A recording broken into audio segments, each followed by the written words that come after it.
or afternoon, depending on where you are in the world and what time zone you're in. I have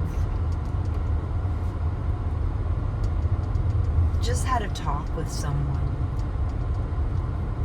that I thought was very interesting. This person is a person who has a very different view of life. And the reason why, it's because they're not really completely plugged into the matrix the way we are. If you're watching this video, you're plugged into the matrix. If you have a cell phone, you're plugged into the matrix. If you have a television, you're plugged into the matrix.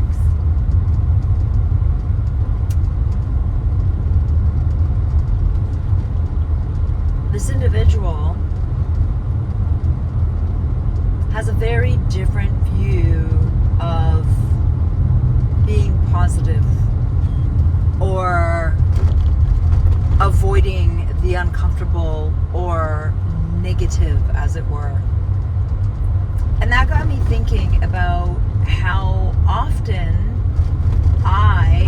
not by the people that I love that are like my best friends or my very close friends, not them, but people that I don't know very well. Like if I start talking, like a perfect example, I was in visiting our adoptive family member. I don't know what I would categorize him as. Family member, because we go visit him regularly. And someone was sitting with us, and we started talking about politics or life. Reality, facts, things that are coming up, things that are happening. We were talking about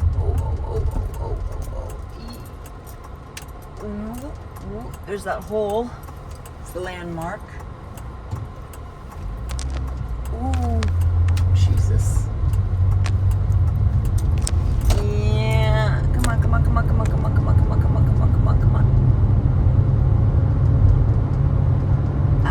I'm trying. Didn't want to be slow, but there's construction everywhere. You gotta get in.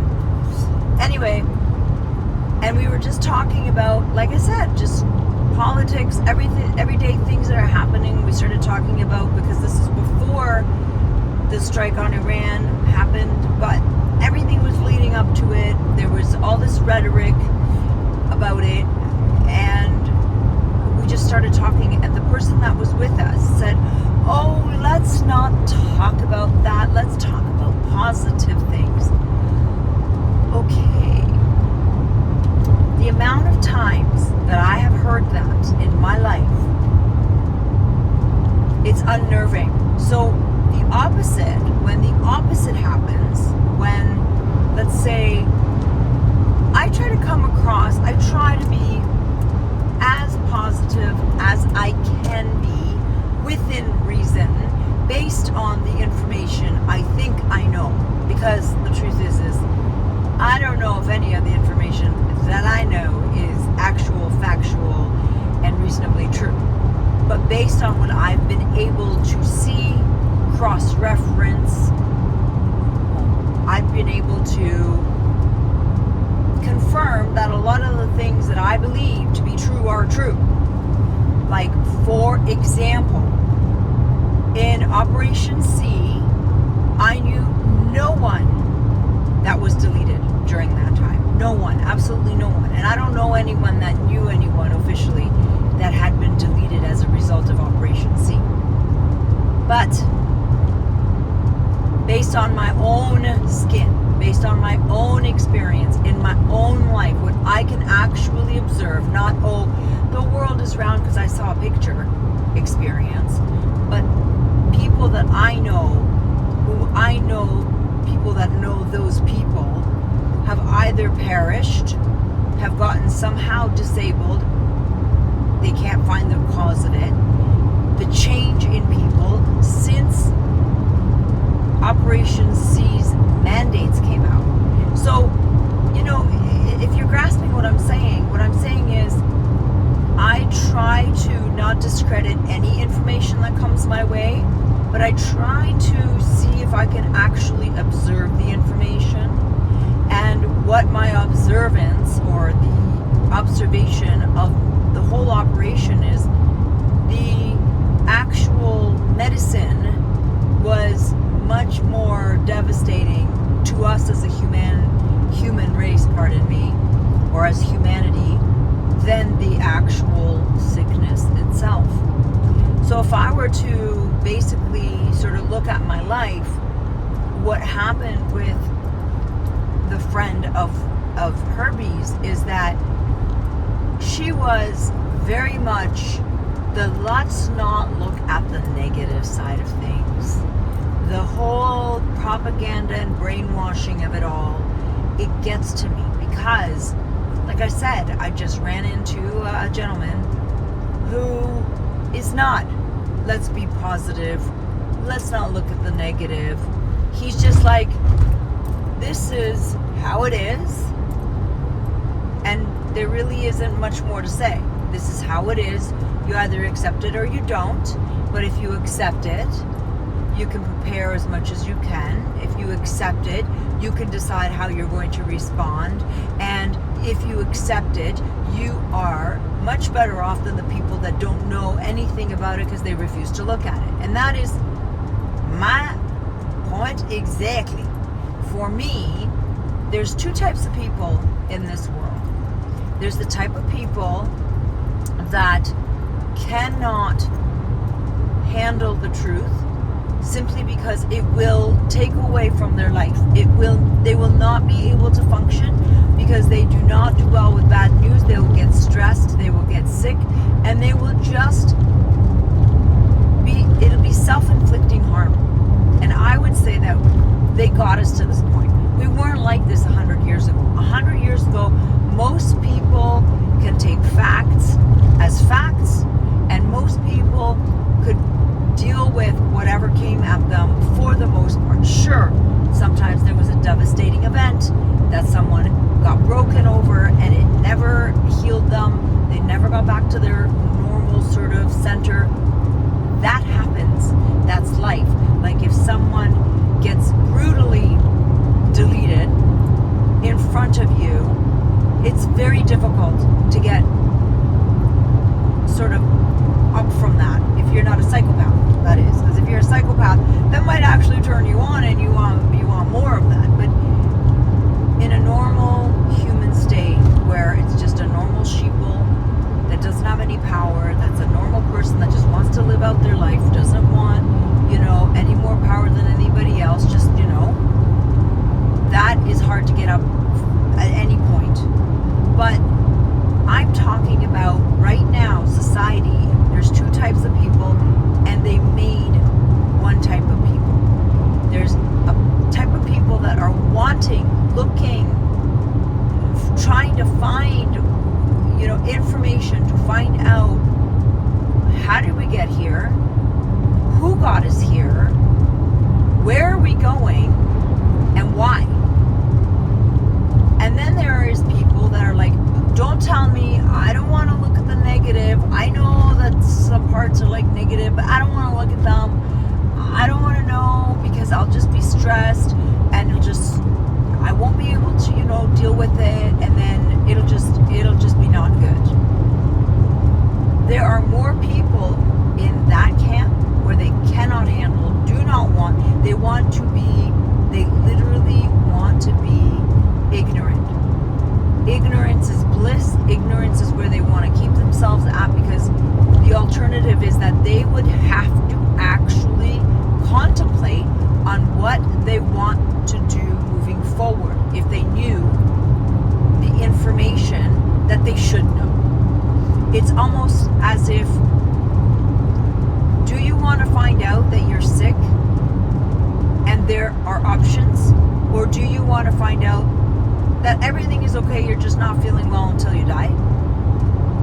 Like, this is really the option. So in the end, it's so funny because most people, it's oxymoronic actually, because most people want to know if they're sick so that they can try to save themselves.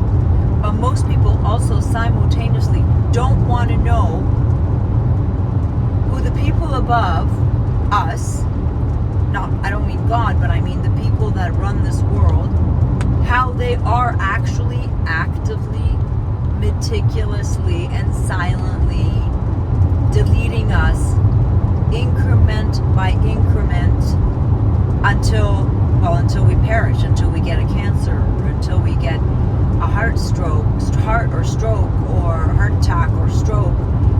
These are all things that, yes, while some of them are old age and some of them are wear and tear, a large majority, based on what's been coming out, especially recently, even with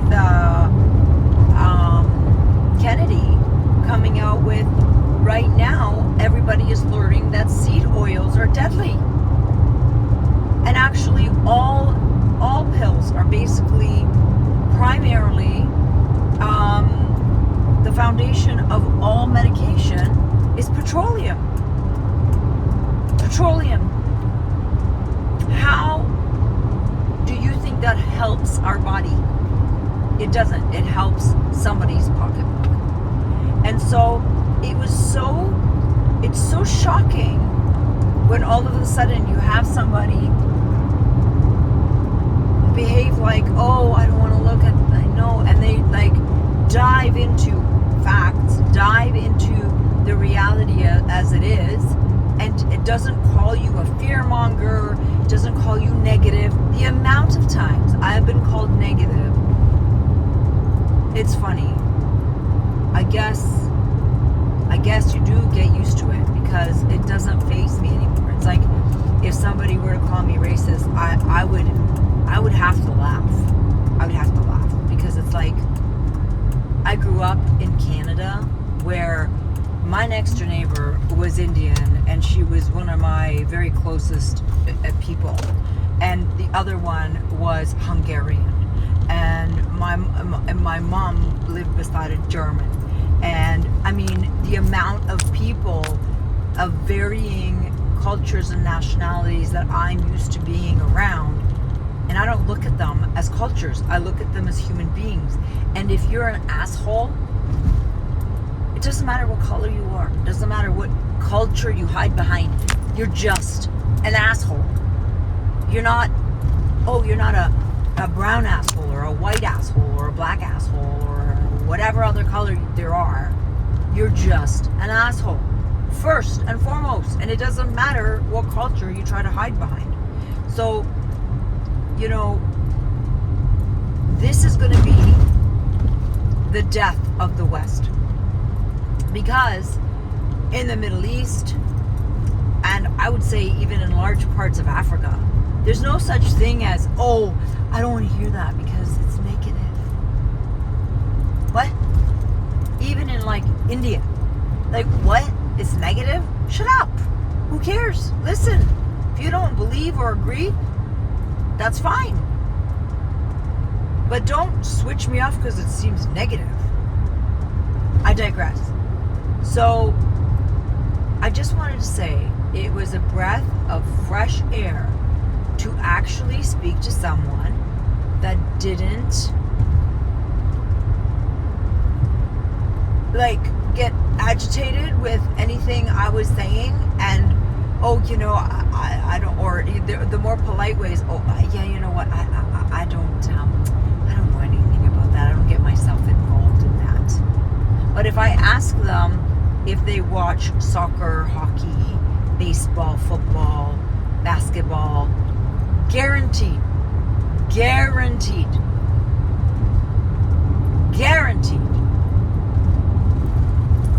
they're into that. A hopeless, useless waste of time they're into. So if you're in the Matrix and you're donating your time to useless, hopeless, and absolutely destructive behavior, and then someone comes along and gives you information that would force you to have to think about your position on that said whatever, and you just recoil from fear of even so much as to think about it, consider it, contemplate it. Where are we going in this country? We are at the point of bread and circus. You know that time when we watched The Gladiator? You know, everybody likes to watch The Gladiator, but nobody wants to acknowledge that we are in it, just in a different time. Okay? We don't have the Coliseum, but we do. It's called the sports arena. It's called the Sky Dome. It's called any sports arena that you see a football game in. Okay? Any ice rink that you see a hockey game played at. We don't have a Caesar, but we do. We do. We have Trudeau and Carney, and they're not even as highly regarded or highly up there as the Caesar was, because Caesar came out. The people that run us do not come out. We don't know who they are. We only see their bitches, which is the Trudeau, the Carney, the Trump. That's what we see. We see only the show. And the show must go on. And the show must be perfectly situated so that you buy every single scene. When you watch a movie, when there's so much as a feather on a table or on the floor or a crumb on the table, that is there by design. The crumb didn't just fall and haphazardly end up in the scene. That is orchestrated. It is finessed. It is perfectly thought about and perfectly set up for you to take it in subconsciously or consciously. And if you don't notice it, that's the point. There was a saying that the Oracle said to Neo at one point, The Matrix, best documentary anyone should watch. She says everything, we are here to do what we are here to do. And she's talking about the system. She's talking about the programs. And she says, when we don't do what we're supposed to do, you've heard about it.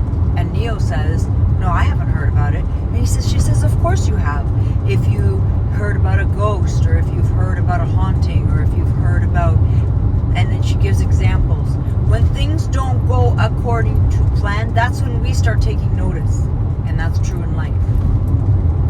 That's true in life. So the next time that someone tells you something that repels you, try to resist letting it repel you.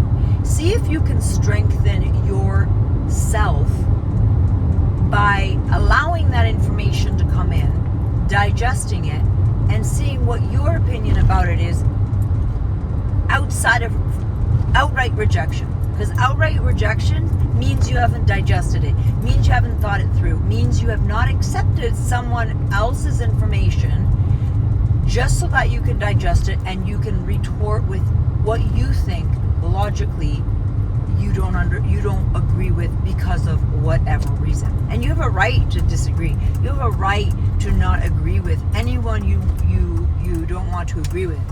But don't be like one of my friends that I had. I asked her, I said, well, what? She's like, you believe what you believe and I believe what I believe. I said, okay, but do you not agree that belief should have some root in fact? Because fact actually helps actually ground a belief. If you believe in Santa Claus, do you have any grounds to believe that Santa Claus exists? Have you seen him come down your chimney? I mean, beliefs can be anything. People believe in God. People believe in Allah. People believe in that God that's an elephant head. Did they exist? Not necessarily. Maybe. but they might just be stories to teach us, the human beings, of something that we need to keep in mind. Anyway, I was just shocked and pleasantly surprised when this individual was so awesome. Like, if we just had more people that were willing to sort of just look at people's opinions and consider them and come back with information that is equally challenging or riveting to review or whatever, like, you know, something that's equally thought-provoking, we would be in a different place, don't you think? Because most people are driving blind and they think they see the panoramic view, but really they're driving with their goggles, you know, those virtual reality goggles, and we're heading for the damn wall, and those are the people driving. So next time somebody says something that offends you or something that you just can't look at, give it a try. Consider it. Consider what they said. Look into it honestly and see if you're strong enough within yourself to be able to digest it and not reject it without even considering it. Anyway, that was my thought of the day. A little thorny, but sometimes I hate tulip thoughts because then it's like I feel so soft. Just kidding. Anyway, if this makes you think, or if you agree or disagree, let me know. Like and subscribe, and of course, if you're ever looking for good quality finds, you can check me out on Retro Repeats on Poshmark. And until then, I'm back at home and I gotta feed my girls. All right. Mwah. They roll on